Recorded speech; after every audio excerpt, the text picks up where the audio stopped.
Karibu kwenye habari za ulimwengu. Wakati dunia ikiendelea kushuhudia mvutano mkali katika Mashariki ya Kati, macho sasa yanaelekezwa upande wa Asia Mashariki, ambapo Russia na China wanaonyesha wazi kuimarisha ushirikiano wao wa kimkakati katika kipindi hiki nyeti cha siasa za dunia.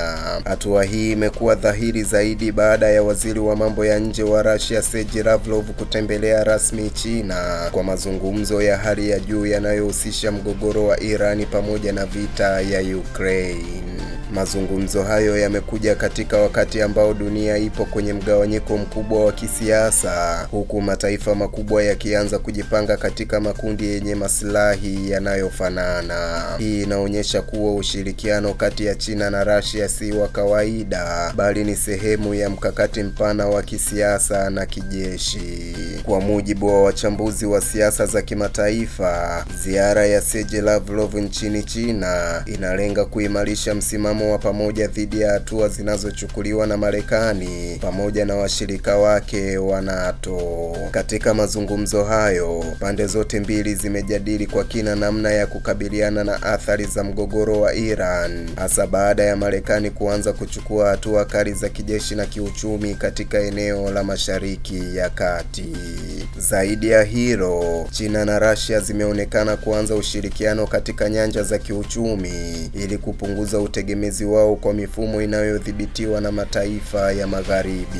Hii ni pamoja na mipango ya kuongeza biashara kwa sarafu zao wenyewe badala ya dola ya Marekani.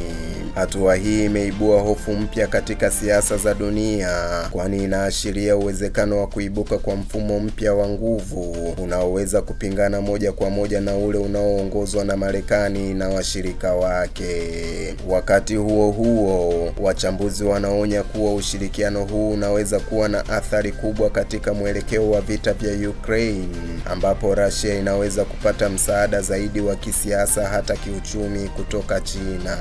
Pia kuna dalili kuwa ushirikiano huu unaweza kupanuka hadi katika nyanja za kijeshi, jambo ambalo linaweza kubadilisha kabisa mizani ya nguvu duniani na kuongeza hatari ya migogoro mikubwa zaidi.